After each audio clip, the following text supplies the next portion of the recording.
Assalamualaikum warahmatullahi wabarakatuh. Nama saya Fadil Mubarok dari kelas 10 MIPA 2. Hari ini saya akan membacakan hikayat Bunga Kemuning.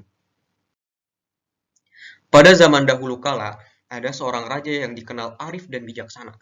Ia memiliki 10 orang putri berparas cantik jelita bernama Putri Jambon, Putri Jingga, Putri Nila, Putri Hijau, Putri Kelabu, Putri Oranye, Putri Merah Merona, dan Putri Kuning. Tetapi karena terlalu sibuk mengatur kerajaan, sang raja tidak sempat mendidik mereka dengan baik. Sementara sang istri telah meninggal dunia ketika melahirkan putrinya yang bungsu. Sang raja terpaksa menyerahkan pengasuh anak-anaknya pada inang pengasuh kerajaan. Sang inang pengasuh tidak sanggup mengasuh seluruh putri raja. Hanya si bungsulah, yaitu Putri Kuning, yang berhasil dididik dengan baik, hingga menjadi anak yang selalu riang, ramah pada setiap orang, dan memiliki budi pekerti baik. Sementara kakak-kakaknya tumbuh menjadi anak yang manja dan nakal. Mereka tidak mau belajar dan membantu sang raja. Setiap hari kakak-kakak Putri Kuning kerjanya hanya bermain di sekitar danau atau bertengkar memperebutkan sesuatu. Suatu hari sang raja hendak berkunjung ke kerajaan lain dalam rangka menjalin silaturahmi. Untuk itu, ia mengumpulkan seluruh putri-putrinya. Sang raja berkata ke semua putrinya, "Aku hendak pergi ke kerajaan lain selama berminggu-minggu. Buah tangan apa yang kalian inginkan?" Putri Jambon berkata, "Aku ingin perhiasan yang mahal."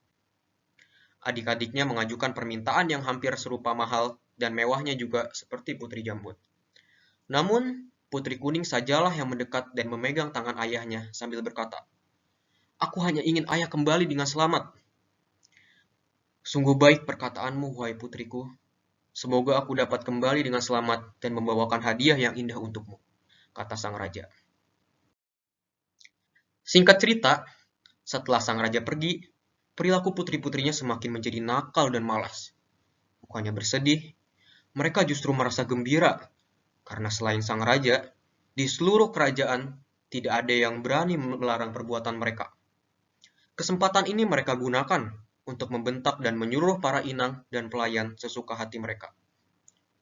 Para inang pun menjadi sibuk, sehingga tidak sempat membersihkan taman istana kesayangan raja. Melihat hal itu, Putri Kuning segera mengambil sapu dan mulai membersihkan taman kesayangan sang raja. Dedaunan kering mulai dirontokkannya, rumput liar dicabutinya, dan dahan-dahan berlebih dipangkasnya agar terlihat lebih rapi. Sementara kakak-kakaknya yang melihat Putri Kuning sibuk membersihkan taman, malah mencemooh. "Lihat, tampaknya kita memiliki pelayan baru," kata salah seorang di antaranya.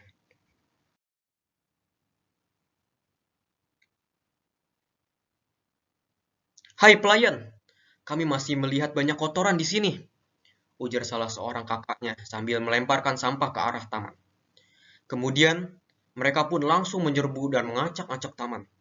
Setelah puas mengacak-acak taman, mereka pergi begitu saja menuju danau sambil berenang. Begitulah kelakuan kakak-kakak Putri Kuning setiap harinya hingga ayah mereka pulang. Ketika sang raja pulang, ia hanya mendapati Putri Kuning sedang merangkai bunga di teras istana, sementara kesembilan kakaknya sedang asik bermain di danau. Ia agak kecewa karena telah bersusah payah membawakan buah tangan, tetapi tidak disambut dengan hangat oleh anak-anaknya.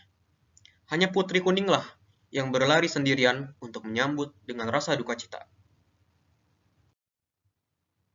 Sambil berjalan menuju teras, sang raja berkata, "Anakku yang rajin dan baik hati, ayah hanya dapat memberimu sebuah kalung batu hijau. Ayahanda telah mencari di seluruh pelosok kerajaan seberang, tetapi tidak menemukan kalung batu kuning seperti warna kesayanganmu. Sudah, tidak mengapa ayahanda. Kalung batu hijau juga akan serasi dengan warna bajuku," kata Putri Kuning dengan lemah lembut.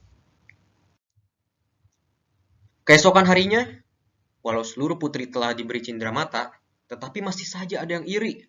Salah satunya Putri Hijau. Ia segera menghampiri Putri Kuning yang memakai kalung batu hijau. "Wahai adikku, seharusnya kalung itu milikku, karena berwarna hijau. Kenapa itu ada di lehermu?" tanya Putri Hijau dengan perasaan iri. "Ayah yang memberikan ini padaku," sahut Putri Kuning singkat dan jelas. Putri Hijau tidak terima dengan penjelasan Putri Kuning. Dia segera pergi berlari menemui saudari-saudarinya yang lain. Kalung hijau yang dipakai si kuning sebenarnya milikku, tetapi dia mengambilnya dari saku ayah, katanya menghasut ke-8 saudari-saudarinya. Mendengar hasutan putri hijau, saudari-saudarinya menjadi marah. Mereka kemudian bersepakat untuk merampas kalung itu dari tangan putri kuning. Kesembilan kakak beradik tersebut lalu bersama-sama menemui putri kuning. Setelah bertemu, mereka langsung memaksa putri kuning untuk menyerahkan kalungnya. Tentu saja ia menolak dan akhirnya terjadilah perkelahian sengit. Hingga akhirnya kepala putri kuning terkena pukulan dan meninggal saat itu juga. Dia meninggal, kata putri juga panik. Kita harus menutupi kejadian ini, kata putri merah merona. Kalau begitu, kita harus cepat mengurungkannya, agar ayahanda dan seisi istana tidak mengetahui kejadian ini, kata putri Jambon kepada saudari-saudarinya. Sepakat dengan putri Jambon, mereka pun lantas beramai-ramai mengusung jasad putri kuning untuk dikuburkan di tengah taman istana. Bersama jasad putri kuning, turut pula dikuburkan benda yang menjadi bahan perebutan, yaitu kalung batu hijau. Benda ini dikuburkan sendiri oleh putri hijau yang memicu adanya pertengkaran dan perkelahian dengan putri kuning. Sore harinya, entah mengapa sang raja merasa kangen dan ingin berbincang dengan putri kuning di taman istana tempatnya bermain. Namun, karena tidak menemukannya, dia lalu memanggil para putrinya yang lain untuk menanyakan keberadaan adik busung mereka. Satu persatu ditanyainya, tetapi tidak ada seorang pun yang mau berterus terang. Mereka memilih tutup mulut dan pura-pura tidak mengetahui keberadaan putri kuning. Khawatir dengan keberadaan dan keselamatan putri bungsunya, raja lalu memerintahkan para pengawal kerajaan untuk mencari putri kuning ke seluruh penjuru istana. Hai para pengawal, cari dan temukanlah putri kuning, teriaknya gusar. Pencarian putri kuning selama berhari-hari hingga berminggu-minggu di seluruh penjuru istana tentu saja sia-sia belaka, karena telah dikubur sangat rapi oleh saudari-saudarinya hingga tidak ada yang bisa menyangkanya. Hal ini membuat sang raja menjadi sangat sedih dan menyesal karena tidak mampu menjaga, merawat, dan mengarahkan putri-putrinya. Mereka tumbuh menjadi pribadi-pribadi yang egois, tidak peduli terhadap sesama, serta tidak patuh terhadap nasihat orang tua. Oleh karena itu, sang raja memutuskan mengirimkan mereka ke negeri Sebang untuk belajar budi pekerti, agar mereka menjadi manusia yang memiliki budi pekerti yang luhur dan bisa menjaga satu dengan yang lainnya. Beberapa minggu setelah para putri raja belajar budi pekerti di negeri Seberang, tumbuhlah tanaman di atas kuburan putri kuning. Tanaman apakah ini? Seru raja dengan heran. Batangnya bagaikan jubah putri kuning. Daunnya bulat berkilauan bagai kalung batu hijau. Sementara bunganya putih kekuningan dan berbau sangat wangi. Tanaman ini mengingatkanku pada putri kuning, tambahnya.